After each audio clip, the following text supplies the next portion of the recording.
Shalom saudara-saudara yang dikasihi oleh Tuhan. Saudara, Kristus ada di tengah-tengah orang-orang percaya. Dan Alkitab berkata, itulah pengharapan akan kemuliaan. Saudara, apa yang Tuhan janjikan kepada kita bukan semata-mata bicara nanti yang akan datang, tetapi Tuhan yang berjanji. Dia yang melakukannya hari ini dengan kehadiran di tengah-tengah kita. Saudara, di luar Kristus tidak ada pengharapan bagi manusia. Salam jumpa dalam program Tuhan adalah Gembalaku. Saudara, apakah yang setiap kali kita dengar dan kita lihat dari berita-berita di dalam dunia ini? Tentu saudara, ada banyak berita tentang kemajuan demi kemajuan seperti teknologi yang baik bagi manusia. Dan hal itu membuat kita juga merasa kagum dengan kepandaian manusia. Namun bagaimana dengan berita-berita yang lain? Saudara, tentu kita semua telah tahu bahwa berita-berita yang lain adalah berita-berita yang jauh dari memberikan harapan bagi setiap kita. Memang ada banyak slogan-slogan atau kutipan-kutipan yang selalu digaungkan. Yang baik-baik tentunya. Tetapi memang tidak sesuai dengan kenyataan dari slogan tersebut atau dari kutipan-kutipan tersebut. Saudara, kemanakah dunia ini sedang menuju? Saudara, slogan tidak menolong manusia karena slogan tidak ada kuasanya. Kutipan-kutipan tidak menolong manusia. Karena kutipan-kutipan itu semua bergantung kepada manusianya. Jikalau kita menganggap dunia ini sebagai sistem yang tertutup sebagaimana yang dianut oleh gerakan zaman baru, maka kita semua tidak ada harapan. Memang sesungguhnya, saudara, pengharapan itu hanya ada di dalam Injil, yaitu di dalam Yesus Kristus yang datang untuk menyelamatkan manusia berdosa. Saudara, mari kita membaca Mika pasal 4 ayat 1-5. Akan terjadi pada hari-hari yang terakhir, gunung rumah Tuhan akan berdiri tegak mengatasi gunung-gunung dan menjulang tinggi di atas bukit-bukit. Bangsa-bangsa akan berduyun-duyun ke sana dan banyak suku bangsa akan pergi serta berkata, mari kita naik ke gunung Tuhan, ke rumah Allah Yakub, supaya ia mengajar kita tentang jalan-jalannya dan supaya kita berjalan menempuhnya. Sebab dari Sion akan keluar pengajaran dan firman Tuhan dari Yerusalem. Ia akan menjadi hakim antara bangsa banyak bangsa dan akan menjadi wasit bagi suku-suku bangsa yang besar sampai ke tempat yang jauh. Mereka akan menempa pedang-pedangnya menjadi mata bajak dan tombak-tombaknya menjadi pisau pemangkas. Bangsa tidak akan lagi mengangkat pedang terhadap bangsa dan mereka tidak akan lagi belajar perang.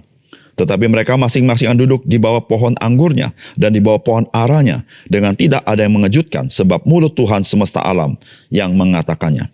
Biarpun segala bangsa berjalan masing-masing demi nama Allahnya, tetapi kita akan berjalan demi nama Tuhan Allah kita untuk selamanya dan seterusnya. Saudara yang dikasihi oleh Tuhan, Mika dikenal sebagai nabi yang menyampaikan kabar tentang kebinasaan. Namun saudara, di dalam pasal yang kita baca ini, maka Mika menyampaikan kabar baik kepada umat Tuhan. Saudara, kabar baik itu tentang masa yang akan datang, bahwa Tuhan tidak melupakan akan perjanjiannya di dalam kasih setianya.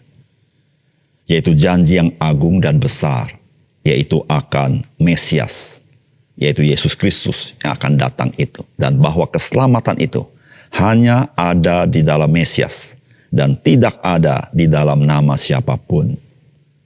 Saudara, berita yang kita baca dalam bagian ini, di dalam ayat 1 sampai ayat yang ketiga, itu terdapat juga di dalam kitab Yesaya pasal 2 ayat 2-4, memberitahukan kepada kita betapa pentingnya pesan yang Tuhan mau sampaikan kepada kita melalui firman Tuhan ini. Saudara, sebagaimana di dalam pasal ini juga kita membaca bagaimana Mika berbicara tentang Babel yang terjadi pada masa akan datang sebagai alat Tuhan untuk mendidik umatnya. Saudara Mika berbicara tentang masa yang masih jauh, tapi itu pasti, yaitu akan kedatangan Mesias sebagai bukti kasih setia Tuhan akan perjanjiannya. Saudara, apakah pesan firman Tuhan bagi kita hari ini? Saudara, yang pertama, Kristus bertahta jauh lebih tinggi dari kekuasaan manapun juga, dan telah digenapinya secara rohani ketika Kristus datang pertama kali dan nyata di dalam kuasa Injil yang memperdekakan orang-orang berdosa, dan akan sepenuhnya dinyatakan pada kedatangannya yang kedua kali. Saudara, firman Tuhan berkata begini, akan terjadi pada hari-hari terakhir, gunung rumah Tuhan akan berdiri tegak mengatasi gunung-gunung dan menjulang tinggi di atas bukit-bukit.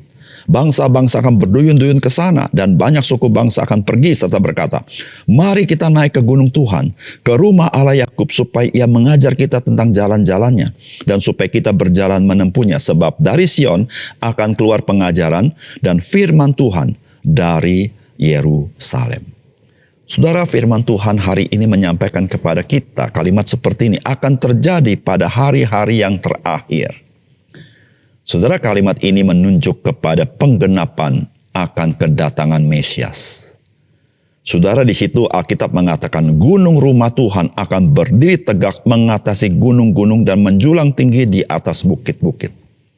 Saudara, ini sebuah gambaran akan otoritas, kuasa, tahta daripada Mesias yang adalah raja di atas segala raja, bertata atas segala kuasa manapun. Dia menjulang tinggi, jauh lebih tinggi dari kekuasaan manapun dan mengatasi kekuasaan manapun, sehingga tidak ada kuasa yang sanggup menahan kekuasaan daripada Mesias. Nah, saudara, hal itu sudah digenapi secara rohani ketika Tuhan Yesus datang pertama kali kurang lebih 2000 tahun yang lalu. Saudara, Kristus telah mati menanggung dosa umat manusia, dan dia telah bangkit dan hidup untuk memberikan hidup kepada mereka yang ditebusnya, dan dia naik ke surga, dan dia telah duduk di sebelah kanan Allah Bapa. Dia bertahta di singgasananya kembali kepada kemuliaannya. Dan saudara, dia mengutus Roh Kudus di tengah-tengah dunia ini. Dan Yesus berkata, ketika aku mengusir setan, maka kerajaan Allah sudah ada di tengah-tengahmu. Dan saudara, kita harus tahu kerajaan Allah itu hadir dengan kuasanya. Karena Kristus, dia telah bertata, seluruh otoritas telah berada di tangannya.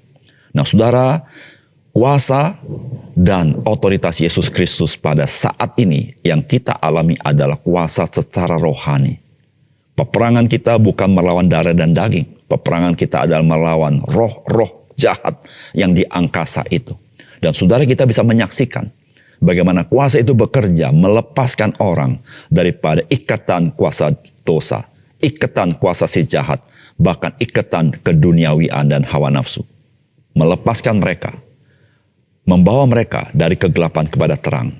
Saudara yang kasih dalam Tuhan, tidak ada seorang pun yang dapat menahan kuasa Injil itu. Saudara yang kasih dalam Tuhan, disitulah saudara-saudara menjadi sebuah harapan atau pengharapan yang pasti bagi kita sebagai manusia. Saudara, di luar Kristus tidak ada pengharapan. Namun saudara, penggenapan yang ultimate yang Tuhan lakukan waktu dia datang yang kedua kali. Saudara, disitulah saudara-saudara, seluruh bangsa-bangsa, baik yang percaya atau yang tidak percaya, saudara, mereka harus mengakui siapakah dia yang telah datang itu.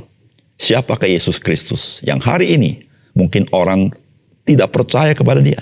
Mungkin hari ini orang menghujat namanya. Tetapi saudara, ketika dia datang yang kedua kali, saudara, dia menunjukkan dia adalah Tuhan di atas segala Tuhan. Dia raja di atas segala raja. Karena dia adalah Allah itu sendiri. Dan dia datang sebagai hakim. Karena dia adalah Allah yang memiliki prerogatif untuk menghakimi seluruh manusia, siapapun dia. Saudara yang kasih dalam Tuhan, hari ini ketika kita masih hidup di dalam zaman anugerah, saudara, mari kita mengenal Yesus Kristus. Karena itulah yang dijanjikan di dalam kitab Mika bahwa akan terjadi pada hari terakhir, gunung rumah Tuhan akan berdiri tegak mengatasi gunung-gunung dan menjulang tinggi di atas bukit-bukit. Maka bangsa-bangsa akan berduyun-duyun ke sana. Saudara yang kasih dalam Tuhan, biarlah engkau menjadi seorang, sebagaimana Alkitab, bangsa-bangsa berduyun-duyun ke sana. Karena engkau mengenal siapakah Yesus Kristus dalam hidupmu. Dan engkau tidak pernah menyesal. Karena hanya Dia yang memberikan kita pengharapan di tengah dunia yang gelap, di tengah dunia yang penuh dengan kejahatan. Yang kedua, saudara, hanya di dalam Kristus terdapat damai sejahtera yang tidak dapat diberikan dunia kepada manusia.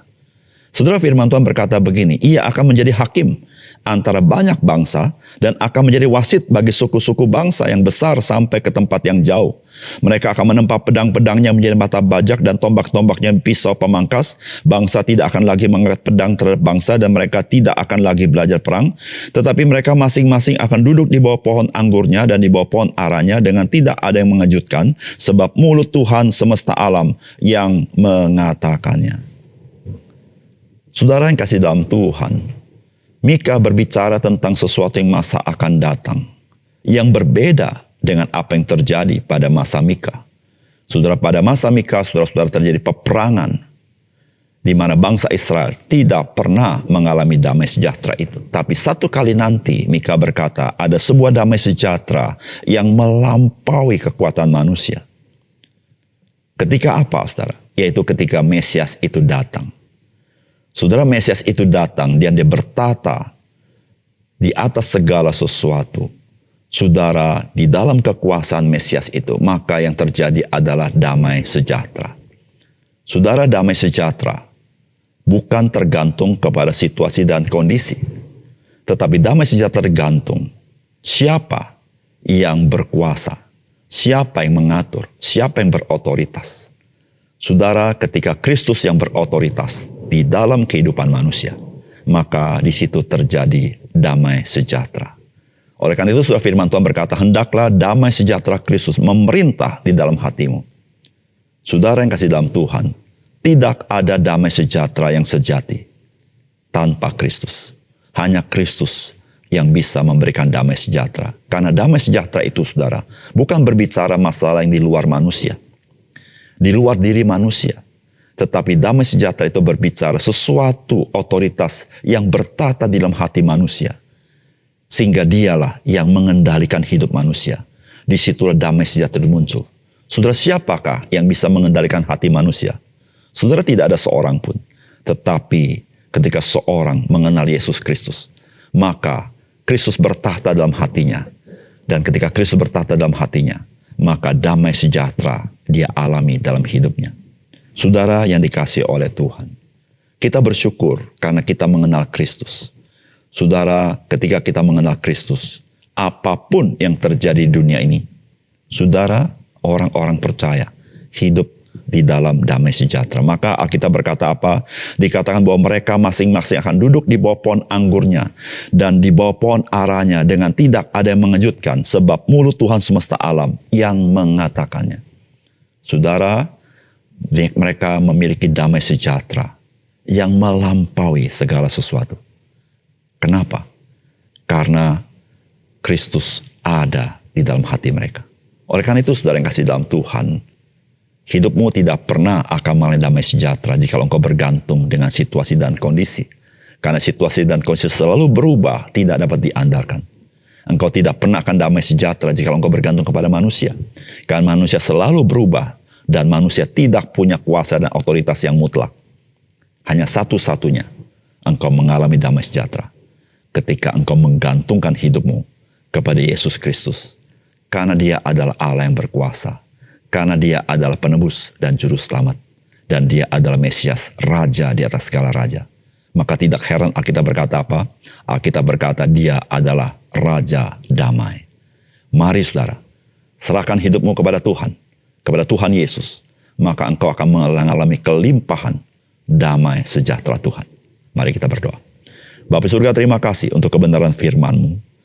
Kami bersyukur karena firman-Mu memberitahukan kepada kami, di dalam Kristus kami punya pengharapan.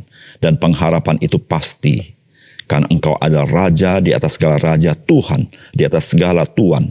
Dan Engkau adalah pencipta segala sesuatu. Engkau mengatasi segala sesuatu.